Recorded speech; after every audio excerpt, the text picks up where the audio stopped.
All right, this is the time that has been noticed and advertised for our September 18, 2017 Aleppo legislative meeting. I call this meeting to order. Let's please rise to the Pledge of Allegiance. I pledge allegiance to the flag of the United States of America and to the republic for which it stands, one nation, under God, indivisible, with liberty and justice for all. Can we have a roll call, please? President Doble. Present. Vice President Jones. Present. Mr. Williams. Present. Mr. Darrell. Present.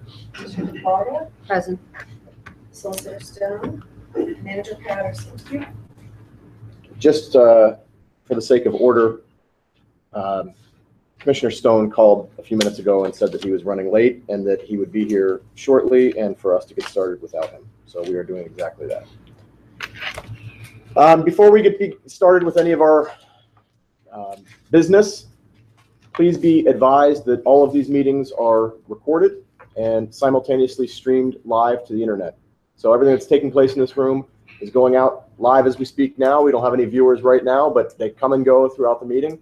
So be aware that anything you say now can be watched the second it comes out of your mouth. And furthermore, it's recorded and it stays on the internet forever and ever and ever. So be on your best behavior. Okay, with that formality out of the way, I will entertain a motion to approve the minutes. So I move to approve the minutes of the workshop meeting of September 11th, 2017. Second. There's a motion and a second. Is there any further discussion? I was not here, so I'm going to abstain. All those in favor, say aye. Aye. Any opposed, say no. And I'm not voting.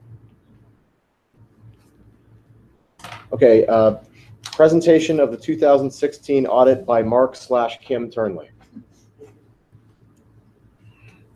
Thank you for having me. I'm the alternative person to do the audit report. Mark unfortunately had another meeting, and he thought that since I had worked with Gwen a couple of times before, we're trying to get books off the ground for you guys, that I had a little bit of a background about Aleppo, so I got the job of coming out to see you nice people. You're welcome. Thank you very much. Thank you. Thank you. So I'm not going to take up too much of your time. Thank you. And I'm not sure how Mark generally does his review of the report. Him and I, obviously, different people, we do some different things sometimes, but I'm going to go over the things that I think are the most important things for you to know.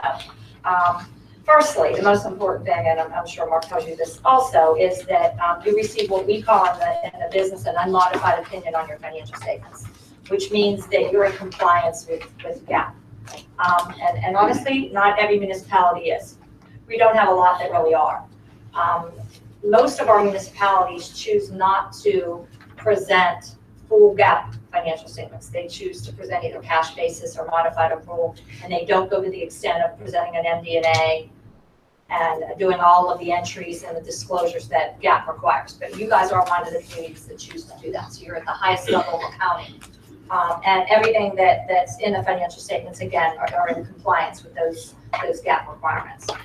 So as in the past years, you have an MD&A here once you get past our opinion letter.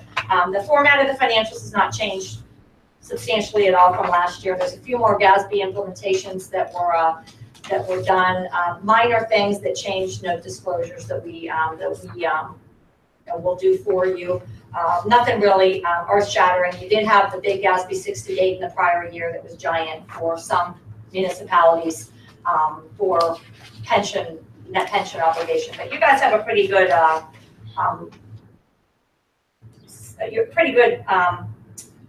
funding of your pension plan, so you don't have a large liability as some communities may have. So I'm not going to go over too much of the full statements, because those statements, although they're there for information purposes, they're not the method of accounting that you budget on. You budget on the modified accrual method. Your financial statements and everything that you look at every month has to do with just the current, pretty much the current assets and liabilities that the township has. So I'm going to just review how you did under that basis of accounting. And then you're free to look at the full accrual statements, which include your long-term debt and your fixed assets and all that other good stuff. So the first page that I'll take a look at is regular page 3. It's the balance sheet, and it's for your governmental funds. It's sideways, so you'll see that there's several columns going across. Of course, the most important column for you guys is the general fund. That's where most of your dollars stream in and out of. So if you look way down at the bottom under fund balances, you'll see that at the end of the year, at the end of 16, you had almost a $1.2 million fund balance. And then as you go across to your other smaller funds, you can see what's left in those funds. Your capital improvement fund, you did make a transfer from the general fund of $168,000 at some point during the year, so that added to that fund balance. And then your non-major governmental funds, I think the biggest one of those is your liquid fuels or highway aid fund. So that's where all your balance sheet numbers ended for the end of the year. If you flip back a couple more pages and you go to page 5, this is one of the other important statements for you, and that's where you ended the year from a profit and loss standpoint. So again, it's in the columns, and you'll see the general fund first. If you go down to the bottom, you'll see that you had a net loss of about $69,000. But keep in mind, if you look in the area just above that, that you transferred that $168,000 to the capital project fund. So that was a significant amount of money that you transferred that was not intended in your budget. And that would have kept you in the black had that transfer not been made. But sometimes the whole point is to move money to your capital project fund for future things that you intend to do. And you do have a healthy fund balance, so there's no negative effect of doing that. And then again, you'll see the other columns, and of course the capital improvement fund had a positive $184,000 because of that transfer from the general fund. A couple more pages back is Exhibit G. That is the statement that shows by major kind of function which your revenues and expenditures were for actual purposes and then for budget and the variance between them. So again, if you'll look down towards the bottom, you'll see that the intention that you had when you put your budget together was that you were going to have a loss of $123,000. The actual outcome was a negative 68. And if you look there in that last little bit of information under other financing sources and uses, you'll see that you didn't even budget for that transfer into the capital project fund. So you did much better than even anticipated. You can look across and see that your revenues were over what you anticipated by about $100,000, and your expenses were actually lower, which is why the decision, I'm sure, was made to transfer some of the money that you had made for the year over to that other fund for future capital purposes.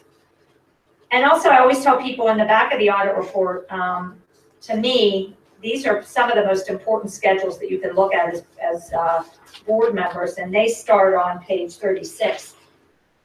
And they're detailed schedules for the general fund, revenues, expenses.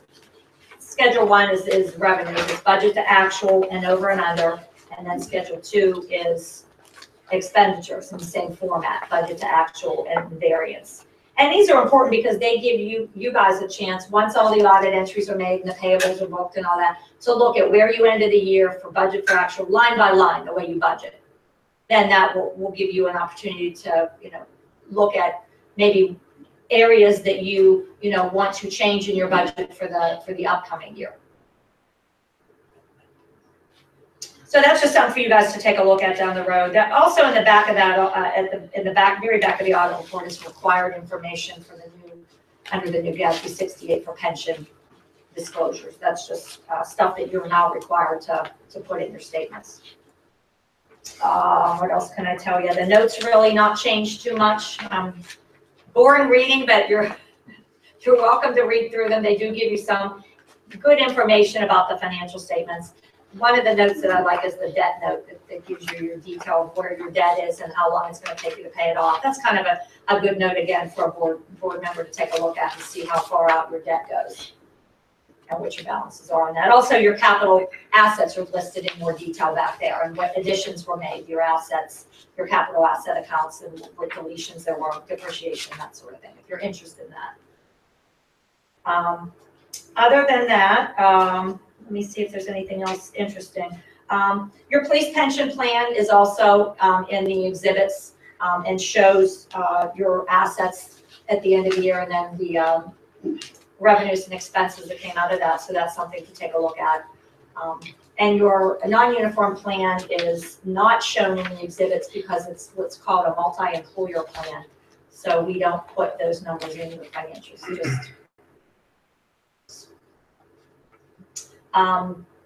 Mark is going to be issuing you a management letter.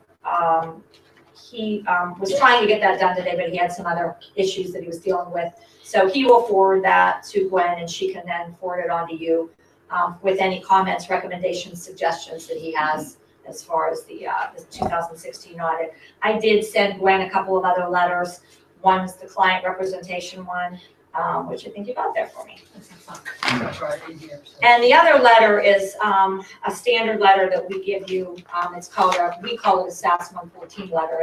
It's just a letter that requires that we put in writing certain things that didn't need to be put in writing before. Now we just have to put those in writing, and they're fairly generic type things. So Gwen can pass that letter along to you. I did email it to her in PDF format today. So if anybody has any questions, I'd be glad to entertain them. Any comments regarding management of our general fund balance? Do we have too much money there? That's one of those things that's difficult to answer. It really, really depends on your municipality and what your future plans are and where your, I haven't looked because this has not been my audit job as to where your fund balance has been in the last so many years. And it's something that Mark and I decided to add to our management letters in this year for municipalities, a 5-year look back on your fund balance. So that if you have something that is negative, in other words, if there's a decline in your fund balance for so many years, it's something to think about. And then it's also a way for you to look at, if you're building fund balance, what you want to do with those funds. I believe in this day and age, you know, it's not too many people that feel they have too much, because there's always a project, there's always a crisis that comes up, you know, whether it's a road repair or a building repair. I think that it's one of those things that you have to look at your plan as an organization, as a management team, 5 years, 10 years, whatever you do, and look at what your goals are and what your needs are in the community, whether it be highways or buildings or other things that you need to purchase, equipment, those sort of things, and then determine whether that balance is, you know, is going to be something that's going to help you to achieve the goals that you have.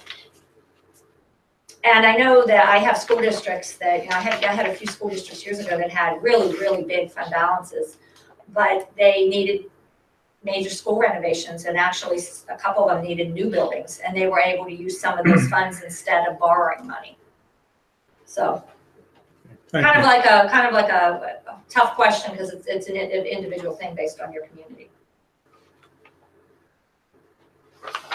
If you guys see anything in the report that you want to question after tonight, after you get a chance to take a look at it and review it, let us know, either myself or probably more through Mark or Travis, and they'd be glad to answer any other detailed questions that you have on the report or on the audit itself. And again, like I said, go to Travis. You had a question about one of the sewer line items. Yeah, we have one. I'm going to go to Travis with that one, because he has the detail one. Because in another schedule here, it doesn't show that. Yeah. So. And then added to Commissioner Dara's comments, that fund transfer of $183,000 from general to capital improvements is intended to be the beginning of transfers because of anticipated road expense. yeah, and that's mostly what I'm finding that my clients are doing too, is they're trying to, you know, it's rainy day money. It's money that you're trying to put aside because you know you're going to have improvements that you're going to need in various areas. The rain is coming. Yeah. Well, yeah. Government is tough. I know we're starting our school district season, and there's a lot of schools that are struggling with the increase in the rates for retirement funding. it's difficult to keep your fund balance, and you want to have something, you got to have something there to, for these things that come up that you don't expect. So do we expect to have the management letter before we vote on this next week? Yes, yeah, I will make sure that Mark, I let Mark know that you'd like to have the management letter before your voting meeting. Oh, no, yeah, not next week, Two next and a half, month. three Next weeks. month, Thank yeah, oh my gosh, yeah. And Gwen and I have one number we don't quite understand. Yeah, yes, we'll follow up on that. Yeah, I'll email Travis the details of the question. Yeah, and, That still needs to be signed. oh, okay, all right, I'm so sorry. That's okay. And you can even email that to me. I don't even have it now if you want to Okay. read it. I thought it was all done. And that's your copy anyway. Yeah, take a look at the client representation letter before you sign it. If you have any questions, just let me know. Yeah. Same thing with the question to Travis. Email him with the detail and then we'll look into it.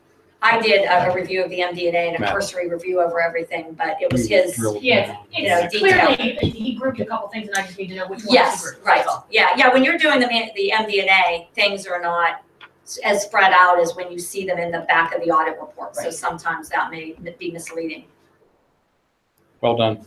Thank you very much. Thank you for having me. It's very clear. It's good presentation. Thank you very much. I appreciate that. Have a nice night. Thank you. Take care. Thanks. All right, thank you, Kim. Oh, you're very welcome. Let's turn then to our reports and public safety. I know, but he was gonna give. I know. Hey, Mark's gonna talk tonight. Yeah, I'd be glad to do that. What do you want me to say? Public safety guy.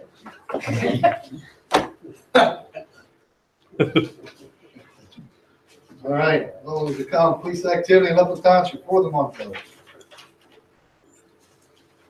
August.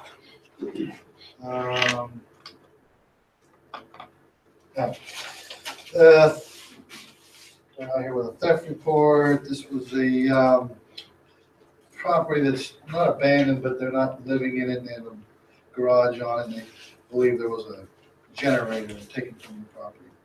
It was unfounded. Criminal mischief report.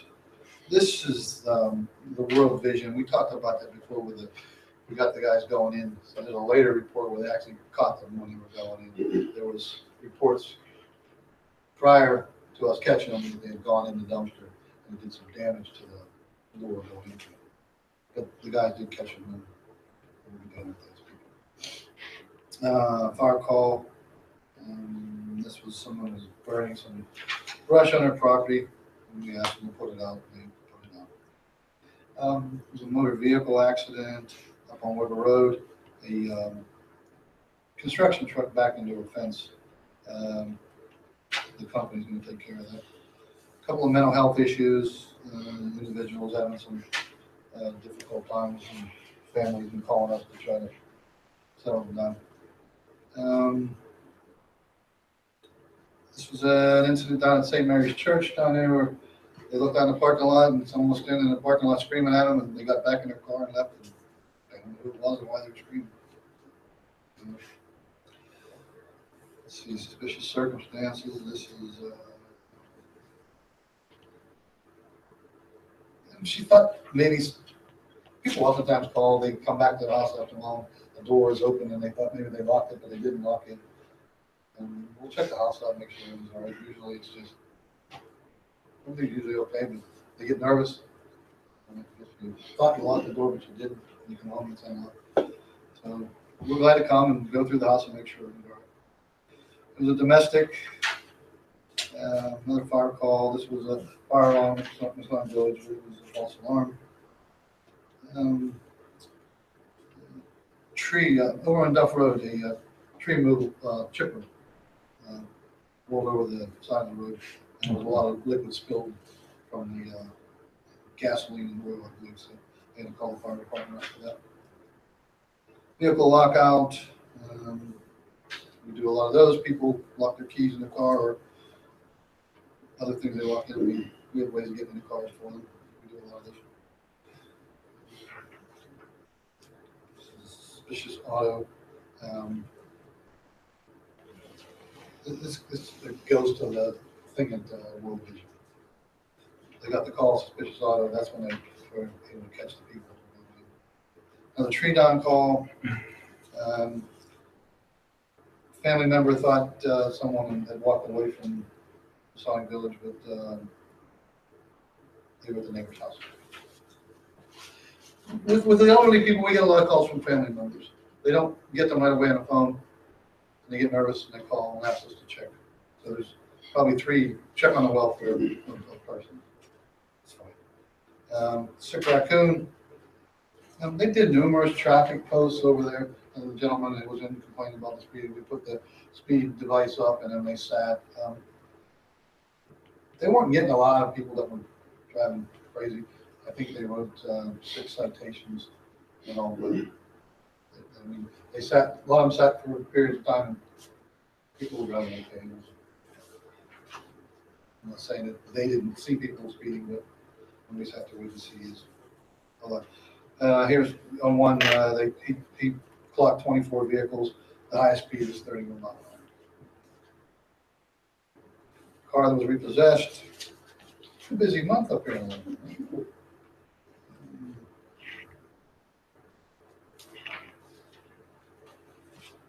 Another individual had not returned a call to the daughter.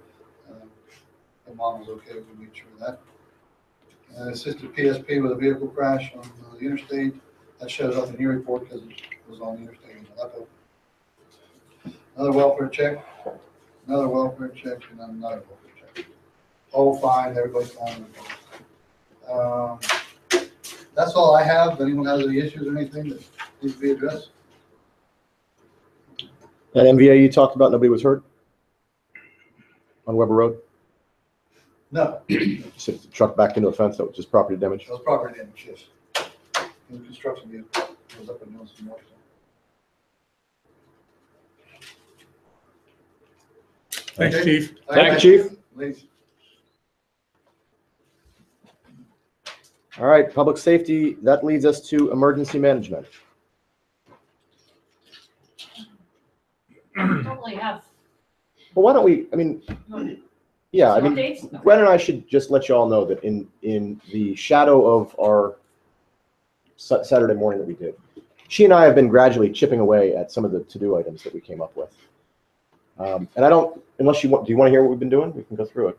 It's just, Sure. We It's- bought the lockbox. We bought the bullhorn. I have information on getting a line of credit for in case of emergency. So we're just working on all the things that we identified that we didn't have. We just made the list and we're going through the list and trying to piece it all. we ordered the maps Judy said she wanted. Good. We started to organize the binder. We put the keys where they need to be. So she and I are sort of off calendar, gradually making our way through that. Again, I don't think that we're at a place where we're done. We're certainly not done. But it's feeling a lot better. Okay. Public Works.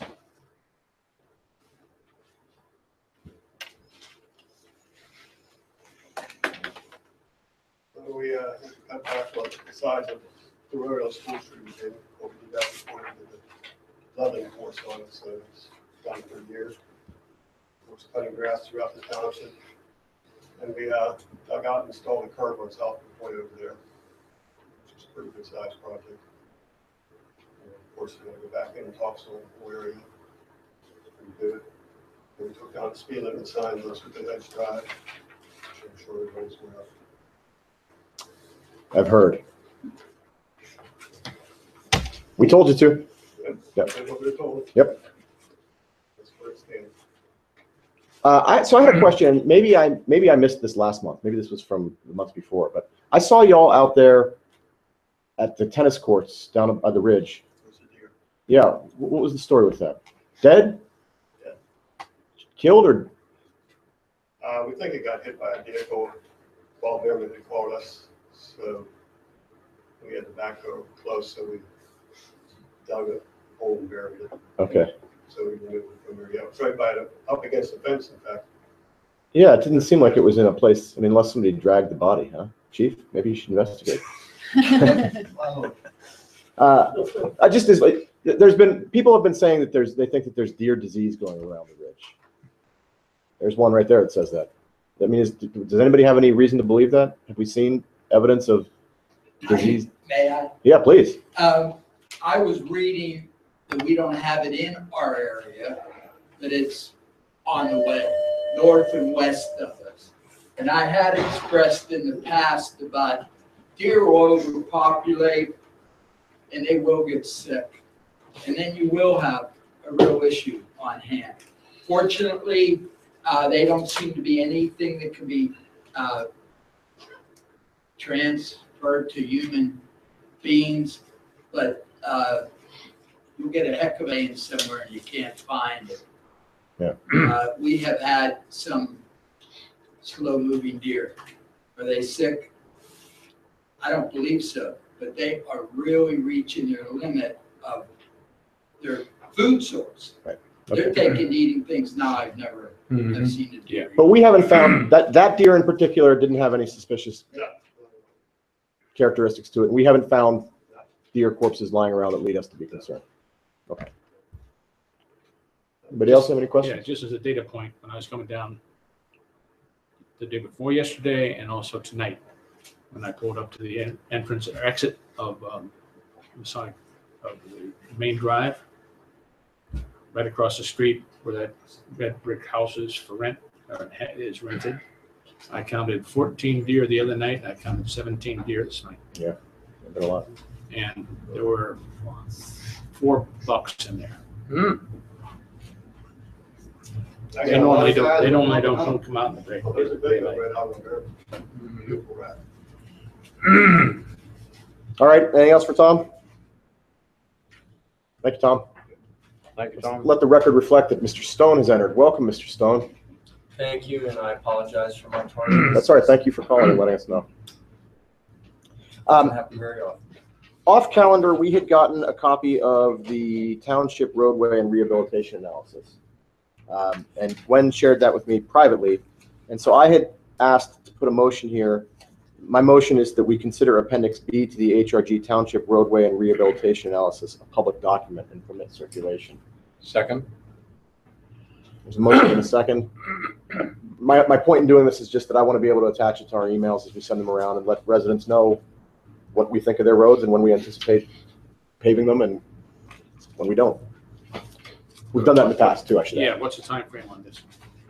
2, 3, 4 years, 5 years? Or just 20. Oh, it's 20, yeah. 20. And it's subject to change, of course. Yeah. Nothing's locked in place, right? This goes back to the transfer of funds from the general to the capital fund. It goes back to our request to the engineer to provide us with the best guesstimate of how much we would make sure it's healthy.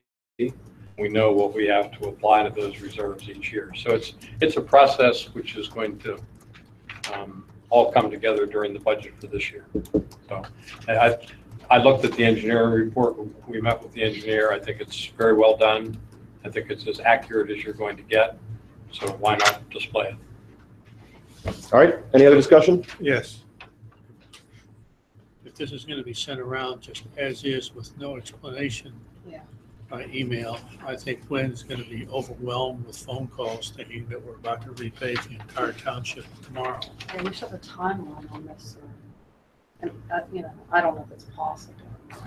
At least there should be some explanatory text that goes into some detail so people understand that this is a planning document.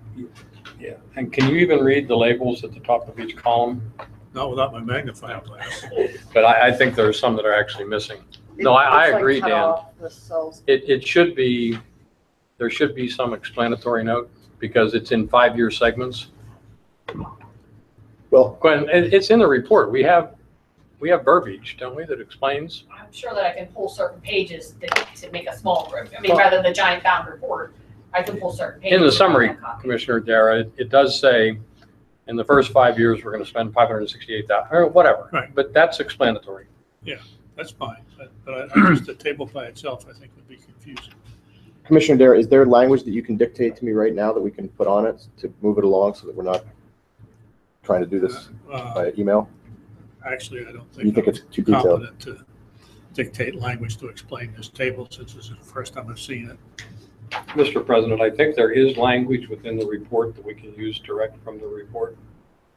You could add an extra column or something, you know, if you could get the Excel spreadsheet. If you were to read the whole report, which people can do, there is a clear verbal explanation of what those numbers mean. Can we put that on our website? I think so. I think we can extract 4 I paragraphs. mean, I think we can put it on, if it's a PDF, if we're going to be circulating this via PDF, we can take a screenshot of it if you tell me where it is, and we can put it right. Yeah, on the and PDF. then in addition, this is a best guesstimate, period. You've got to put that caveat in. Do you have the whole report right there, Gwen? You wanna go grab it? Yeah, would you please? I can look through it while we move on, if you want. I can look through it, try to find the words. Yeah, that's.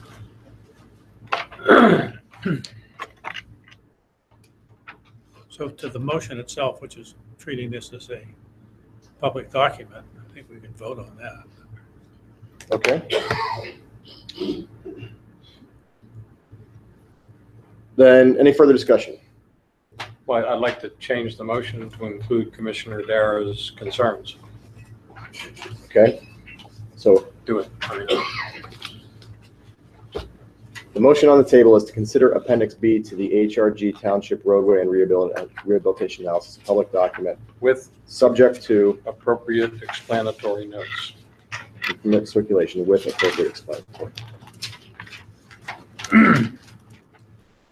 Yeah, I mean, don't put this into the record, but on the introduction, Phase 1, 217 to 2022, Phase 2, with numbers. I think that's really what you need to see. Why does the agenda refer to it as Appendix B and the document itself refers to describe? Just read the itself as introduction Table and A? pull words from there, I think. It was Table A in Appendix B. Okay. The cover page was Appendix B. Okay.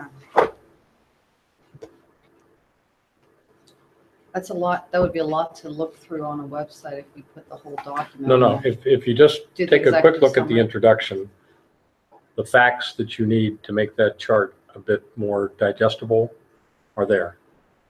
It's Phase 1, Phase 2, Phase 3, Phase 4, 20 years, a number for each phase. So we'll have a couple page PDF that can be, I think a couple paragraphs. okay.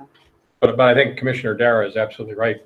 Sending out that chart alone will just be Well, confusing. yeah, that's exactly, I think. And then in big letters, George, I'm comfortable having you go through and extract what you think is appropriate Okay. out of the report and have one circulate that to everybody. right.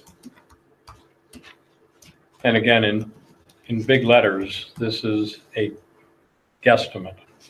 Okay, so here's what the motion says now. You see it up there.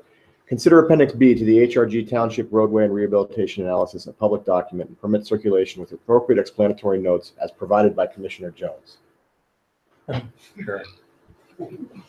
Good. I'll have a committee. Please. All right. Everybody see what, is there any further discussion? Okay, does everybody see what we're voting on up there? Yes. All those in favor say aye. Aye. Any opposed say no. Motion carries. Thank you all. And George, I mean, it usually takes us a week to get the digest together anyhow, so it's long. It's no rush. But, you know, a week, so you can do it in a week. I think a little conversation with Dan's concern and 20 minutes with Gwen will be done. Sweet. Thank you. All right, communications. I had only one email this week. This was from Dolly Paul. Matt, thank you for the meeting reports. I strongly object to removing the medial grass on Swickley Heights Drive for the following reasons. It's a safety dog walking area. Parking may occur on the street when there's more space and vehicles are already speeding, and more area may allow them to go even faster. Mainly, it's a safety area for walkers without dogs. With or without dogs, I think she meant. Dolly Paul, 1202 Swickley Heights Drive. And that is all I had. The rest is caught. To address that, Dolly, it's been pulled from the agenda, but it will be included when we start to refine the engineering design for Swickley Heights Drive. There is no intent at this point to remove them all. Okay. So when are we going to start talking about that? Why were they going to remove any of them? It's not a question of removing them. 2 years ago, I guess, we made the turnaround a little broader because people were driving on the grass, trucks couldn't get through, school buses couldn't get through.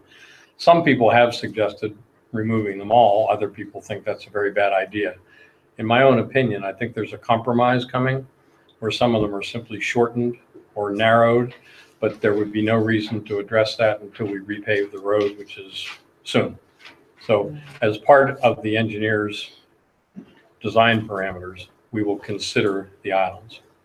The entry part of Swickley Heights Drive had islands until a couple of years ago. Yeah, I heard, yeah. I mean, I think speeding is an ongoing problem on that. Right. And that will definitely increase. I think it's safety and aesthetics. Some people like the looks of them. And it is where people walk their dogs, because there's no Yeah. sidewalks. My own personal opinion, they're not going to leave, but they're going to be altered. Yeah, I see that. I mean, I could see the need for that, especially turning around and pulling over. So in other words, it's off the agenda. It will be in the engineer's report, which we'll all review and have the opportunity to approve. Well, I don't think it was ever on the agenda, was it? It kind of Yeah, came up. remember we said it was just a chat and we dumped it? Yeah. So it's gone. Yeah. But it's into the engineer's. Gotcha. Okay. Planning and zoning. Harlan, do you want to talk about the meeting that we had today, or do you want to? Sure. Okay. Sure. So we got a call, Gwen and I last week. Was it last week? I think it was last week, maybe the week before, by a resident of Glen Osborne, who actually lives up on Sycamore and lives on the kind of on the boundary line between Aleppo and Glen Osborne up there. And he expressed interest in seeing if he could purchase the bingo lots, which are the lots which have years and years worth, decades worth of tax delinquencies on them. These are all tax delinquent properties in the Ferndale, Ingleside, right, neighborhood. They are small lots. They don't meet. Some are small, some are bigger, different shapes, different sizes. Other bingo lots is just a local term because rumor has it that some of these little tiny lots that are only 30 feet wide were won in bingo games. And I didn't even know why we were calling them bingo lots. That's where that comes from. I thought it was a term of art, but. Are those right behind where the Ferndale Don't project think is, on that little side road? There are up in that neighborhood, up at the top of the Ferndale, there are lots in a couple different clusters of lots in a couple They're different like very places. small lots. Some are like- small, yeah. Yeah, I know. So they, And then I got a call after that, and we set up a meeting. Gwen and I set up a meeting with this person today. And then on Friday last week, I got a call from a lawyer that I know in Ambridge, saying that he represented some people who were also interested in acquiring these tax delinquent parcels. So what I know is that, because we do this in some other municipalities where I'm the solicitor, when that happens, typically these are tax delinquent properties. You've got 3 taxing bodies, all of whom have liens on these properties. Those liens have to be resolved, satisfied with the taxing bodies before those properties can be, sold.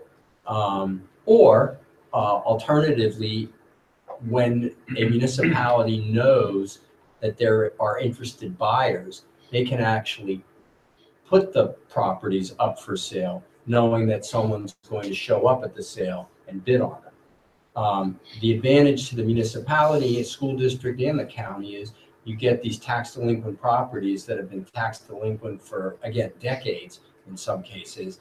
Back on one, you stand the chance at least of getting your liens paid off if there's interested bidding, and you also bring the properties back on the tax rolls and make them productive again. Usually it takes sort of a three-party agreement between all three taxing bodies. Aleppo would only be one.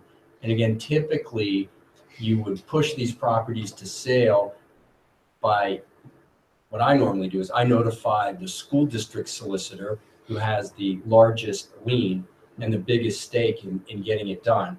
And then the school district solicitor will typically evaluate them with his client, and if they determine that there's a reason to take them to sale or there's somebody who might buy it, they will do it. And we just pretty much have to piggyback the efforts of the school district. In terms of costs, though, because the risk to any of the taxing bodies is, the real risk is that you incur the costs of putting the properties up for sale, and all of a sudden, for one reason or another, your interested buyer disappears or changes their mind, and you're stuck with those costs. So what typically happens is the interested buyer is required to put up some or all of the costs of the sale, and the taxing bodies enter into an agreement to distribute the proceeds according to their pro rata interest and size of the lien. And so that, I mean, if we were to do that, that would be what I would recommend, that you would authorize me to notify the school district solicitor that there were people interested in acquiring these tax delinquent parcels, and, you know, would they be willing to make the arrangements to take it to sale, with the idea that any interested buyer would have to put up the costs. What are the costs? The cost can be substantial. I mean, you could be talking somewhere between $5,000 and $10,000 a piece, or total? Right. These are usually we deal with a single property, but these are multiple parcels. I don't know if you could put them together and sell them off as a package, or whether you'd have to take them one by one. I don't know the answer. How many are there? There could be, I don't know how many they're interested in. I mean, there could be 15 on one side of the hill and 15 on the other. I mean, What's the haven't gotten total, that specific yet. what's the total past due to Aleppo? Some of them owe $3 a year because they're this big Yeah, from so we 19. don't want to spend 10 grand. I would have to pull that. I mean, this was just this morning. I don't know. They didn't specifically say. They're just talking about how do we go, if we want to do this, how do we go about it? We don't have a tally of which properties yet or anything. This was an information meeting to say, how does the process work? But it sounds to me that like there's, the interested buyer has to do some more homework before we have to do anything. Yep. So why don't we just defer on any formal action? Not take any action, yeah. Yeah, the only thing that, again, when the time comes is, I don't see, again, we would cover any downside to the township. There would only be the upside of getting your lien paid in full, in whole or in part, and the upside of getting the property back on the tax rolls. Right. So the only downside to you, like I said, is if you were to incur costs associated with the sale that no one could reimburse you for or cover, but we wouldn't let that happen. We could compile something, finding out how many lots we're talking about and approximate costs, and if they're adjoining or where they're situated and everything. Yeah, get a little more detail from the interested party, including, are you willing to pay up front? Well, again, They did say that they are willing to pay up. Did they allude anything as to what's driving the desire to do this? Development. It's assemblage or something, assemblage for development. They're not specific yet on what. They just want to see if they can put some lots together and see how many they can get and what they can do. And by the way, it's not just one. I don't think it's one unless the attorney was representing the people that were calling it. Mm-hmm. I don't think that's the case. So I think you have more than one interested buyer, and to my mind, that just kind of supports the idea that you may have competitive bidding at the sale, which is a good thing. Right. Are the lots all next to each other, or are they sort of sporadically spaced? There are a chunk of lots on one side of the hill that are next to each other, and then there's some across the way that are next to each other, so. They don't want, I don't think anybody wants to buy one here, one here, one here. They want contiguous lots so they can reshape. Okay, so I hear us taking no action. Correct? Correct. All right. We'll keep it.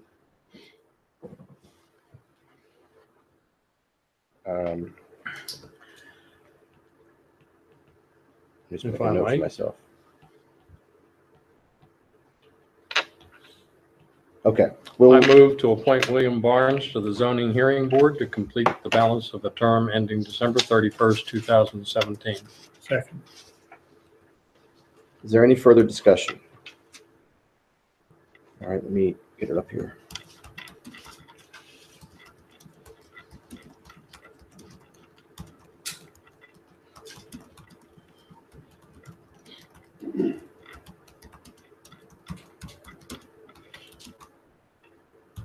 All right, all those in favor say aye. Aye. Any opposed say no.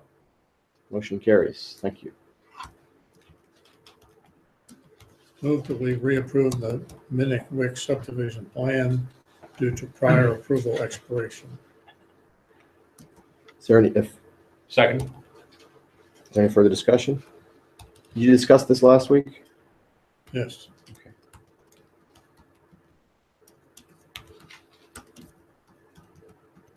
I'll give you one sentence. This was a plan that was approved, I think it was either May or June, and their 90-day time frame to record it expired, and so they need, it's all been approved, nothing's changed. They just need more time to get Killbuck Township's process completed and get those signatures also. Okay. Any further discussion? All those in favor say aye. Aye. Aye. Any opposed say no. Motion carries. Thank you.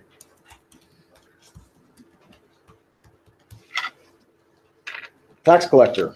Clayton is traveling for work and was out of town, unable to complete the report, so he's going to give you a double report next month, and that goes for both the tax collector and the treasurer.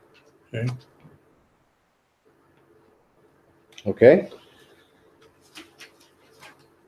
I'm not going to type that up. Go ahead. I move to approve the August bill list in the amount of $28,162.56 and to ratify the August prepaid bills in the amount of $12,487.69 and to ratify August payroll transfers in the amount of $17,300.27. Second. Is there any further discussion? All those in favor say aye. Aye. Any opposed say no. Motion carries. Thank you. Aleppo Township Authority. Looking at a little bit this month. When called a meeting a week or so ago, week and a half ago, and the discussion was that we are in a crisis mode with the pumps down at the pump station.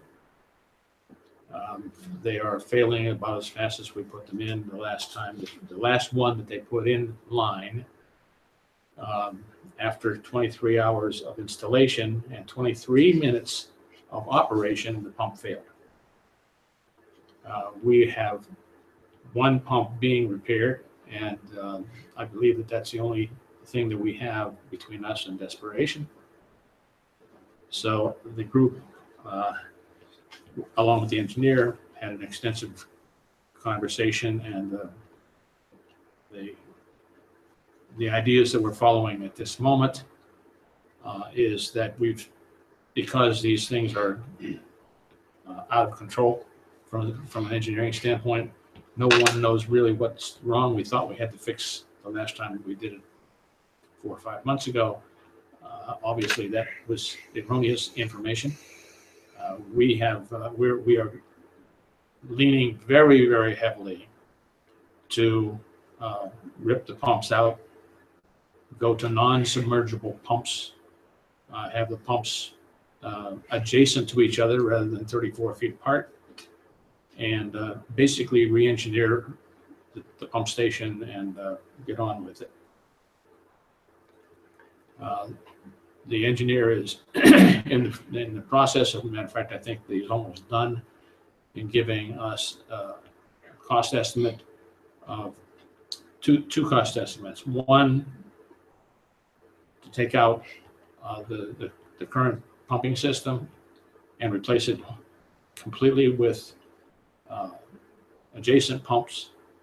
And in addition to an cost estimate of what it would cost to take out what I call legacy piping and pumps, so that we have what it would cost if we don't go for new, and we'll have the whole new package. But basically, we don't. No one has any conclusion as to why this system is not working, and it's failing at a very rapid rate. And these pumps run anywhere from $5,000 to $8,000 to repair. They're German pumps. The parts are not in the United States all the time. It's a mess. It's a mess. This is one of the reasons that about 6 months ago, I became very insistent that we go back in time and take a look at the history of this, because to try to find out what's driving these failures. There was a pretty good idea that we did know, and then we found out we don't know. But that's whether we know or don't know is neither here nor there. We have a pumping station that's going to go down on us. So more to come in the next meeting. We'll have the cost estimates by the 28th.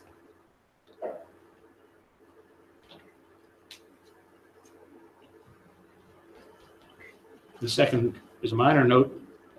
2 months ago, we visited Culligan Water over here in the industrial park and discovered that they were putting what we think were some pretty aggressive acids down the drain from inside the building.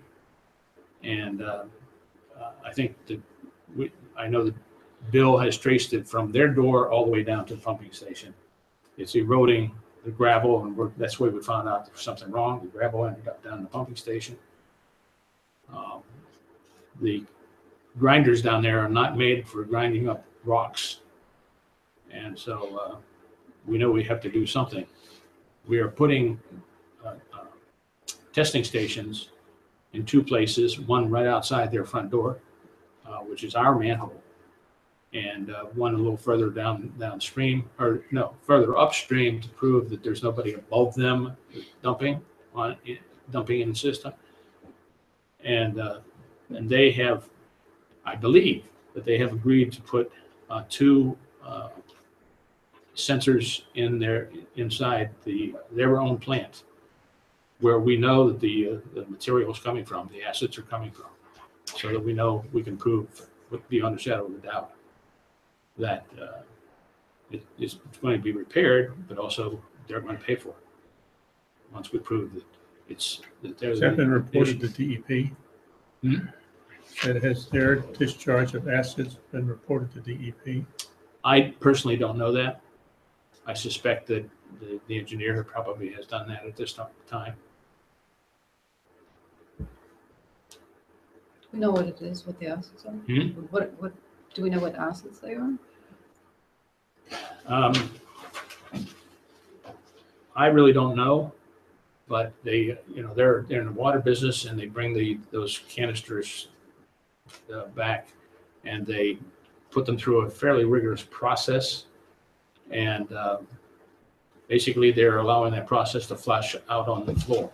It runs into a drain that runs the length of the building and goes out into From our the manhole. testing that's been done, you know the pH of the material? It's very acidic. Yeah. We're talking about 4.5 to 5 out of 7. Are they being cooperative? It sounds like they are. The 2 letters that I have seen, it sounds like this is a total surprise to them. They know nothing about it, and I think they are going to be cooperative. It's a total surprise to them that they're flushing acid down their drain. Well, they've had a number of people change recently, so they can claim innocence.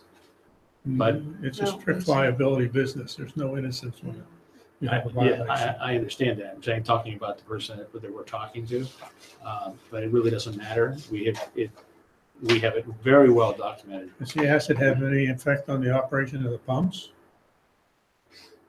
Not at this time, because it gets diluted by the time it gets down there, but it's enough to erode the concrete in our manholes and some of the piping, picking the gravel right out of the concrete, sending it downstream. So it's pretty aggressive. And how did you track this back to them? Bill Davis knew something was wrong because he kept getting pebbles in the pumps. And, the grinders down there don't like pebbles. So he was having a fit. And so he just started pulling every manhole cover off and tracing it right back up. And we do have a manhole less than 6 feet out from their front door. And this goes right into it. Because when I was there, that's the drain that goes down through the open drain that goes down through where they do the flushing. I could see where it was eroded from that point to that point, 6.5 feet. And then it goes out into our system. So this has been going on for a long time. That erosion, that type of erosion doesn't happen overnight. They have a discharge permit. Yes, Have we seen it? Bill and the engineer have. Have we concluded whether they're in compliance with it or not? I don't know that at this time. Keep in mind, I'm only the oversight guy in this Okay. authority. Wouldn't they have a file with DEP that says what their materials they use and Right. inspection reports? They have a fairly large tank in that they do use for recirculation. And we found 3 violations just walking around. They had a moat around that large drum, and they had a fork truck back into it. There was a hole about this big down the bottom, so they didn't have a moat. And there were several other things that we picked up during that day. They have repaired all of those things. When did you get the notes? What's the acid? What's the discharge permit? Has the Who's the DEP issuing been authority on notified? the permit? What is acid? What is discharge permit? Who's the issuing authority on the permit? So the last time that I checked in with the engineer on this, they were still in the process of trying to, as you pointed out at the beginning, trying to definitively establish where it was coming from. There was still an issue about whether they could prove that this was coming from that. So what they did was they went to Culligan, and they got their permission to do the sample testing, and that's where But if they have an industrial discharge, even to a POTW, they should have a permit, at least from a POTW. And that permit should specify what it is they're authorized to discharge. I think it does. Yeah. I think that is true, but I think the issue was proving what the source of the discharge was. And I think they've made progress. What I'm trying to say, Harlan, is the permit, if they're properly written and they're discharging an acid legally, the permit should say that they're authorized to discharge an acid. But I think Or that their they're trying- discharge can't be I lower think than they're a certain trying to pH. But I think they're trying, when I was involved, and we're a month down the road now, so you know Yeah. more than I do. Yeah. But when I was involved, they were trying to identify or isolate the source. Right. It had to do with what is the source. I think they've established that now. Yeah, and just to do a double whammy on that, we're placing a pH monitoring device upstream. There's, in the building where they are located, there's 3 other people above them, and then they're down at the bottom corner, right, where it goes into our manhole. We have to prove that there's none of those people. And they're not even in that kind of a business. So I don't think there's any question about the fact that they're the culprit. I talked with David email yesterday asking him, where are you? And he said that he's waiting for the final report from the company that will put the pH meters in To do the same. and to do the, we'll move forward. Okay, but let's speak in with precision language at this point, right? At this point, there's still allegations. We're not sure of anything, right? Right? Yeah, Or- I guess that's true. Yes, right. I mean, we have to prove it, but the proof is right in front of us. Okay. So what's the next step? We just wait to hear more from you on that? Well, the next step would be to get the gauges installed in the appropriate places, which will gather the data and tell everybody exactly and precisely what's happening at what rate and when. Make sure that somebody's not dumping, at 2 o'clock in the morning. And so and I think Bill Davis told me that he wanted those in for 2 weeks.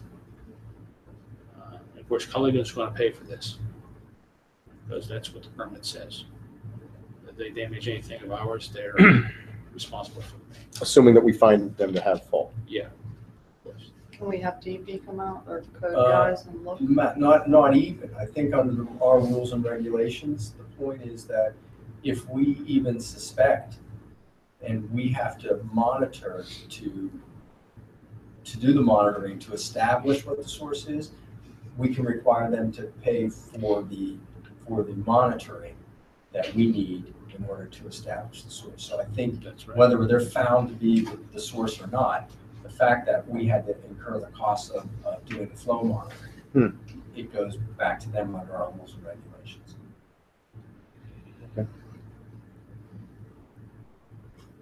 Doesn't DEP have code enforcement like they do in other states here in this area, that they just can send somebody out, do an inspection? DEP probably wouldn't. Dan, you would know better than me, but the county health department is probably who would come out. DEP, It would be Health DEP. Department only runs the air program. I'm not familiar with Pennsylvania. I just know in other states I've worked, they have code enforcement through their environmental. Right.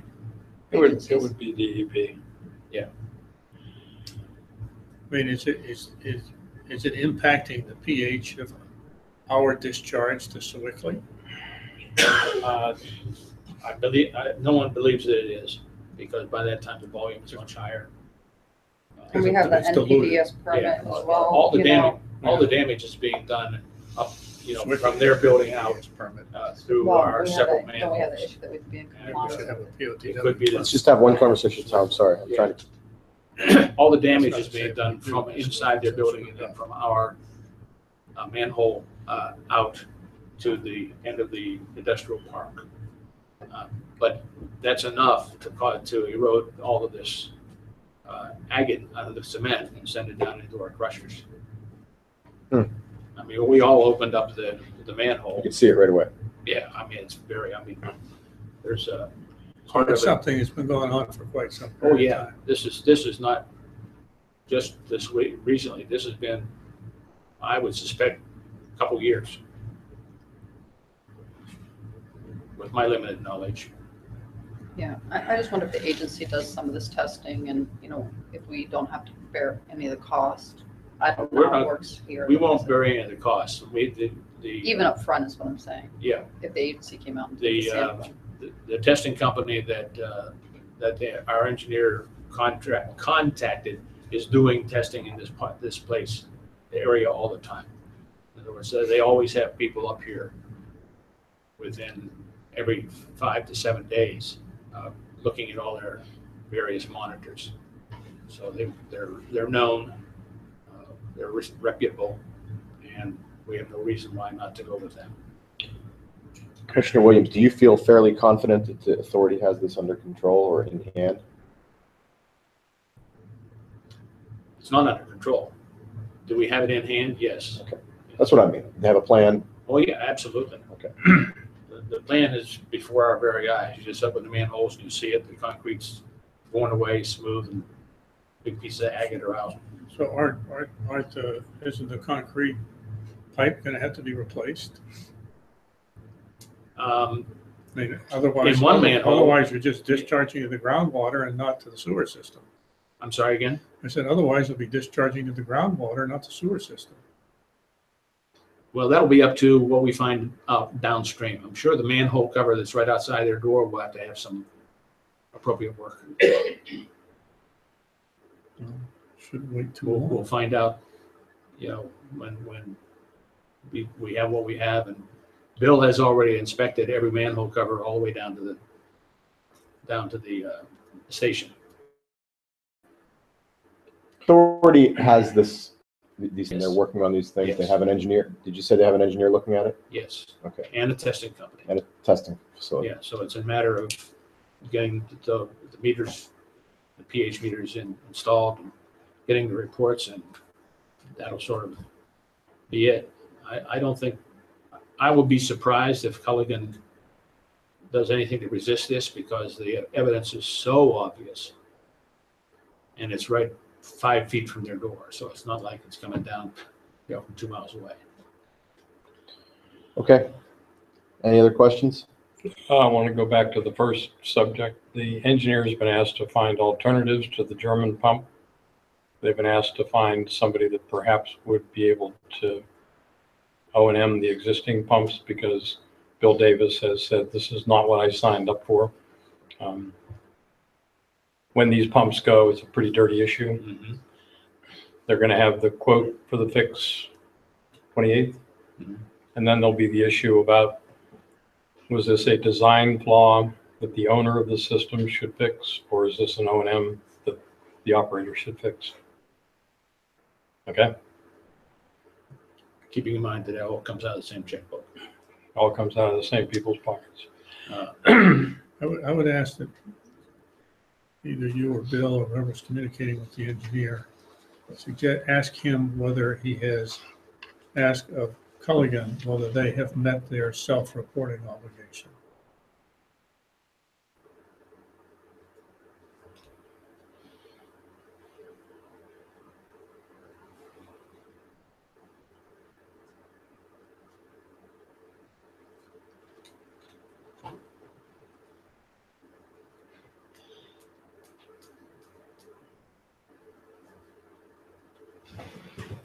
Okay. All right. Yeah. Anything else on either of these two issues? Pump I'll email failures? tonight and let you know. Sorry, I will email Dave tonight and let you know. thank you. Okay, on to the QV cog. You have a memo from Susan in your packets. By way of sort of paraphrasing this quickly, the COG is sponsoring a household hazardous waste and e-waste event this Saturday on September 23rd, 2017 at Avalon Community Park. It will include free collection of electronics. TVs are limited to 1 per car, as well as common household chemicals for a fee, such as paint, pesticides, cleaner, antifreeze, motor oil, other auto solvents, and small Freon appliances. We should find out if they'll take acid from Culligan. Okay. Schedule drop-off of household hazardous waste by appointment. And the COG has a copy of all the schedules for the fees. You know, I premise everything that we always say with household hazardous waste by saying in Aleppo, we have at your door pickup. It's the greatest service ever. You don't need to drop stuff off. You don't need to pay for it. You don't need to pay for it. It's already paid for. We're already paying for it, so you might as well use it. Okay, that said, if you really have some burning desire to put all your dirty paint cans in your car and drive them, this is a great opportunity to do this. And the last event that they did, which was the first one under the new COG leadership in the spring, was a great event, and it was really well attended, and it was really, really successful. So I'm sure that this one will also be very successful. Gwen, do you want to tell us about the COG Recycling Committee? We met and we. What is it? It's a group of a couple different managers from different municipalities. I think it's people who were interested in the subject got on this committee, and I'm on it. And we met and talked about long-term recycling strategies in terms of what kinds of things we would want to recommend in the future for the contracts that we bid. For example, this recycling contract that we have with Waste Management, and also what kind of bigger vision we might have for the future of recycling regionally and nationally. We had the director of Pennsylvania Resources Council come and talk to us and give us a big overview of the trends in recycling. So we're going to continue to work on the different kinds of recommendations that we're going to bring back to communities for these kinds of projects. Okay. Is it recycling future driven by the marketplace? It is, and there's now single stream is convenient, but not very, it produces a lot of junk. Right. So everyone thought it was a great idea in the beginning, and now everyone's seeing it's not so great. So, but that's Does our a contract, 20-year change, not a next year change. does our contract with Waste Management include cover Masonic Village, or do they have their own? Covers the villas because they are The considered villas. homes. It does not cover the apartments or the other assistance. Okay. In that case, I had 3 people that are going to go down to and use it. Okay, the agenda has been set for the QVCOG annual dinner. And I think that that's really more pertinent to the commissioners because that's not open to the public. That's only for elected officials. So all of you see that information at bullet 3 on your memo. I'm going to skip over the community development projects because they're not relevant to us. The QVCOG PI team is working on asset management, zoning, technical assistance, and shared emergency management. Those are the PI is product ideation. That's the clever abbreviation for product ideation. It's sort of the strategic thinking arm of the COG. Again, community development, we're not going to take any part in that. Bullet 7, candidates for local office in the QVCOG territory received invitations to candidates night, which is this Wednesday, the 20th at 6:30 p.m. at the Emsworth Borough. And the sense that I get from that, Glenn, you tell me if you get a different sense, is that this is not a campaigning event. This is an opportunity for those who are candidates for office to get to know what happens with the COG. Is that your sense as well? Yeah, it's not a campaign. So, Commissioner DePlaga, that might be a good initiation for you to the COG. If you were saying that you would like to kind of get a sense of what's going on, I suspect if you come to that event, even though your candidacy is fairly certain, if you came as a just sort of a newly elected official, so to speak, you would probably get a very good sense of what the COG is all about at that event on Wednesday. And anybody else that wants to come and learn what the COG is all about, you're all candidates. I think meeting the other candidates is interesting too. Yeah. Yeah, there are some interesting races going on in some other municipalities. The fact that ours is pretty calm doesn't mean that they're not everywhere, that they are everywhere. Where's that? That's at Emsworth Building. And I guess she adds it's open to the public. So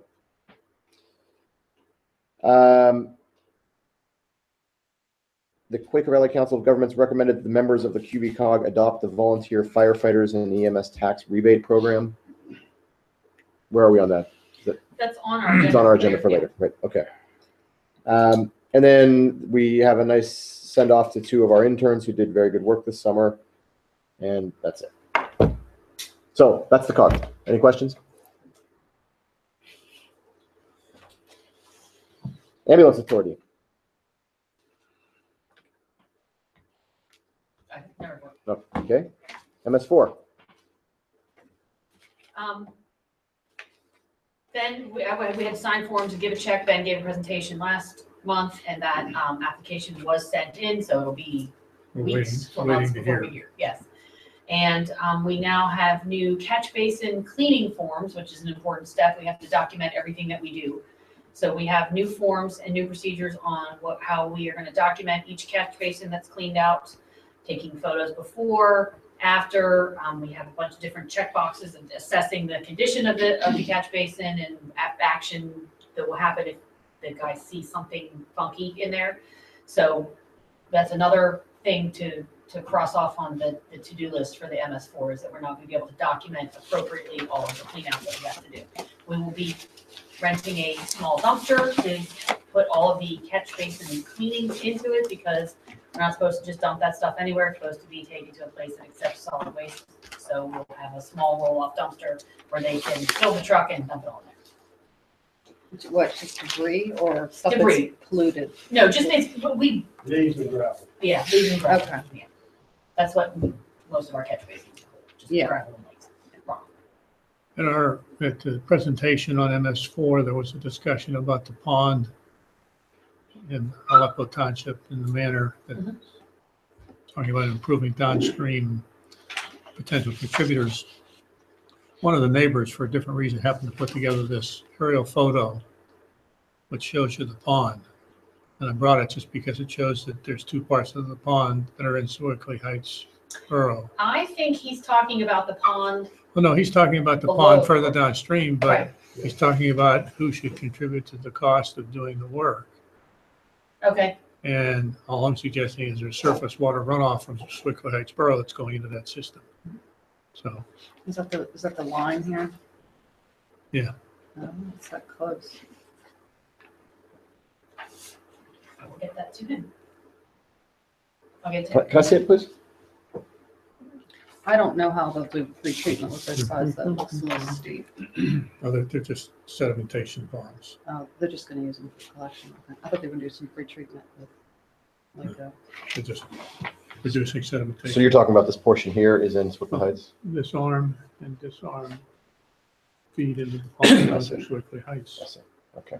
yeah, where do those cross? They go on, let's go into the road up on Mitchell somewhere. Where are they? It goes, the pond goes underneath the road, goes underneath the tennis courts. Yeah. It Comes down discharges over here. down into the. Oh, I meant like further upstream, like as it going towards Sewickley Well, you Heights. can go up to the trailhead Mhm. that goes right off of Sewickley Heights Drive. And there's a Not creek. very far up. It's not very Is far. it like an open creek or is it an underground spring or No, something? it's just a ravine that's running water when it's wet, Okay. dry, or sort of dry, it's mushy. Okay. And then from downstream, it just picks up and it's always It doesn't wet. get too expensive. And do I understand correctly that No. the pond that he's talking about is the pond that's down here Yeah, after it goes underneath? Okay. that's what I understood from the last. And that pond really isn't much of a pond unless they do something more to create a little bit dam structure. Yeah, right. And it's really far down in there too. It's going to be. Beginning interesting. And when they did the other fake research, coming with the ponds and DEP, that had to drain, and then the staff system put downstream. That had to be lowered, the DEP specifications, that was all the DEP. Right. That was done. Okay. Anything else on MS4? Mr. Stone. In addition to a number of things that we're going to talk about in executive session, I just had a couple things for the public meeting. Question was asked, I think at some point about, I think Gwen asked, what would we do in an emergency management situation if we couldn't convene a quorum here in the building? And I did some research on that, and I discovered that under the Act, it says that during, and I made a copy, the Emergency Management Act, the State Act, it says during an emergency, the governing body may delegate to the mayor, which in the case of a city or borough would be the mayor, or other executive officers, the authority to declare a local disaster emergency. So you wouldn't, in order to declare the emergency, you wouldn't have to convene a meeting and you wouldn't have to declare a quorum. You could appoint somebody, you could delegate that to an executive officer who could then take that action. So you wouldn't need a meeting and you wouldn't need a quorum. That's the answer. Because she gave us an actual resolution, didn't she, that she wanted us to adopt? Or a resolution, I thought. That, I think that would be in the case of declaring an emergency. Yeah, right.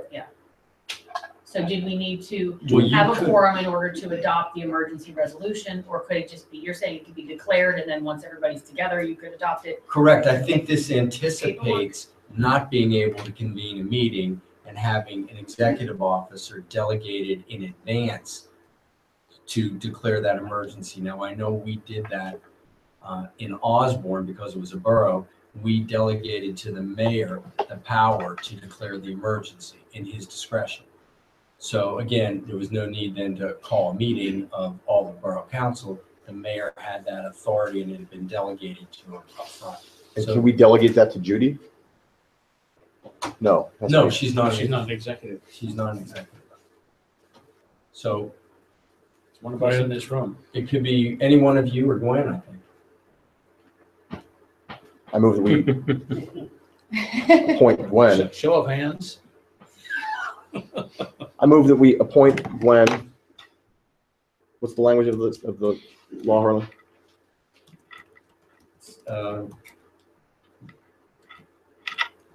The authority, delegate to her as executive officer, the authority to declare a local disaster emergency.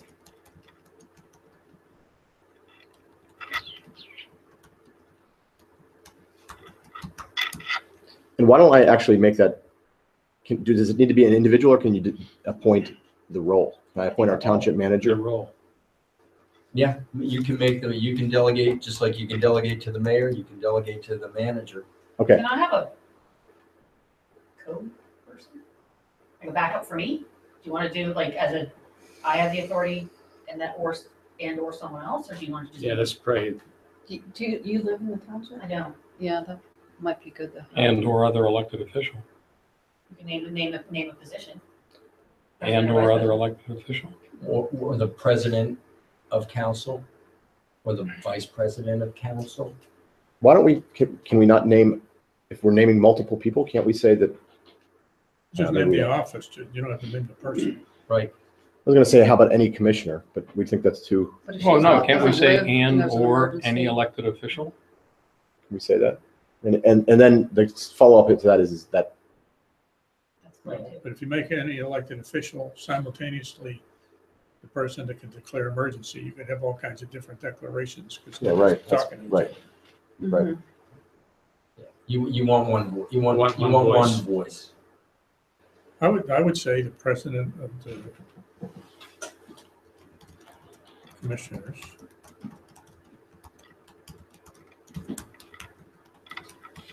There we go.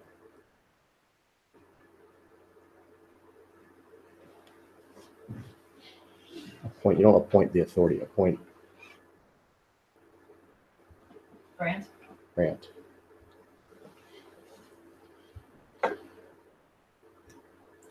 And if you want to cite the section of the act, I don't know if you need. Do I? need to. It's up to you. Why not? It's pursuant to chapter 75, section 7501.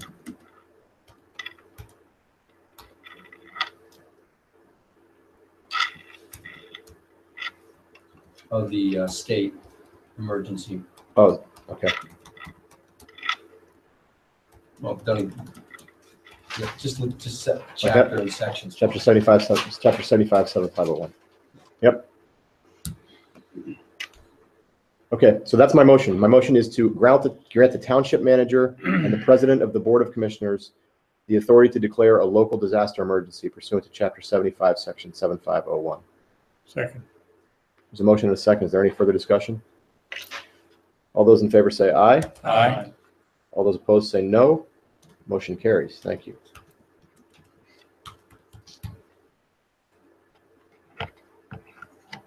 The other thing I had on my report was, I was asked, Chris reported to me that you wanted me to review the actual terms of the insurance policy on the cyber, for the cyber breach. I reviewed it. I'm not an insurance lawyer, but to me, it looked like the coverage was more than what I expected. The exclusions did not seem like they swallowed up the coverage. And I thought it looked like a good policy, and I think Commissioner Dara is correct. I think it covers more than laserfish. It covers a lot Way more, yeah. way more. Yeah. And again, the recommendation that I got when I was at that seminar in Lancaster from the cyber expert was, you're crazy not to do this. That you really, you can't not do it. Well, let's take it up in an action item that's under old business. I think it's on there. And those were, I didn't have anything else for the public meeting unless you had any questions. Any questions for our solicitor? All right, let's turn to old business. Abandoned vehicle issue on Weber Road. There's a hearing at the magistrate regarding the issue on October 4th. And I'm going to go to that. Not to put up any evidence or anything like that, just to be there. Just 'cause I think it'll be. Is that all right if I go there for that, Chief? No, I mean, it's, you know, public, that I suspect you probably won't be it. That would be my guess. Yep, possible. All right, anything else on that, Chief? Oh, I thought of something. The record retention policy. It turns out that when I talked to Gwen, we went back into the file, we found that we already have the policy in place, so we don't need a new resolution. So we're covered. We're covered as long as we don't, so far, as long as we don't destroy documents. In the future, if we actually come up with a list of documents that we want to destroy, according to the State Act, we need a separate resolution that lists which documents we are destroying. So that has to be done by individual action. My suggestion is that you not destroy anything, but if you're going, that you box it. But if you're going to destroy it, that you come up with a list at some point, but you don't do it one document at a time, but that if you have a list at some point of stuff that you want to get rid of, like canceled checks or stuff like that. I mean, that's an example, that you come up with a master list and we do a resolution at that time that creates the list. But for right now, you don't need anything. So does that document retention policy say that we can't destroy anything? You can't destroy it unless you adopt the resolution listing what you are destroying and that it meets the time frame standards spelled out in Under the State Act. In the State Act. That it's. And that's been in place. So if, say, we looked it up and they said you have to keep financial records for 7 years, we could go back 7 years, and anything older than 7 years, we just have to prepare a resolution saying we resolve we're going to destroy these documents in this month, and this is what they are. 2002 invoices, 2002 bank records, and that kind of stuff. So we just have to list it and make a record of what you're not allowed to just make it disappear. You have to put on the record what you're destroying. And again, it has to be outside the protected period, but it also has to be of the type that the law allows you to destroy. So some things they will not let you destroy. But if it's one of the things you're allowed to destroy and you're past the expiration date, then the resolution covers you. And there's no allowance for making electronic archive copies of this stuff? Yeah, although this act is so old that it really doesn't talk about electronic archive, it talks about microfiche and microfilm. Yeah. Oh my God. That's how old the act is. And it really, it's not that, Just to as me, look it's at the not time that you get the old. laserfish, so you're almost there. It's not that old. It's like 1999 or something, or 98. And to them, going paperless meant microfilm or microfiche. But there Okay. are rules. Okay. All right, so anything else on the abandoned vehicle issue on Weber Road? No. Okay, anything on the industrial park occupancy update, please? You have in your packet, an update from the property marketer of the industrial park. He gave a written summary of what some of the action that's happening, and then he gave a 79 North progress summary. As of August 31st, they were 87% occupied. As of September 1st, they are 69% occupied because the FedEx lease was up. So FedEx, while they weren't actually operating over there, were still paying their lease up through August 31st. That's expired. So now they said that once they get that spot filled, they'll be back up in the upper 80s occupancy, but they're working to actively market that. They painted the parking lot today. There have been people working over there. So they have 2 large spaces that need to be filled, and once those are filled, then the occupancy rate is going to be much higher. Okay. And so what is it right now? I'm sorry, 87, Right now, it 68, is 69.9. 69.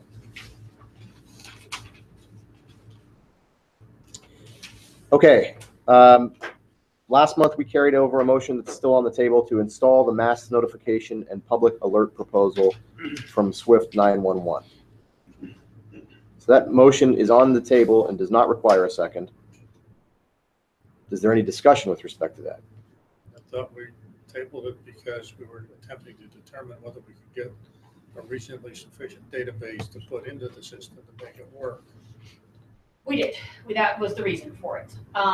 Masonic Village I talked to Eric Gross, and they are not necessarily going to give us their existing database, but they're updating their database. And so they were going to add a question on what they submitted to their residents saying, are you willing to give this number for emergencies at the township? And also, are you interested in receiving township information? So he was going to include that on his initial interior outreach efforts there.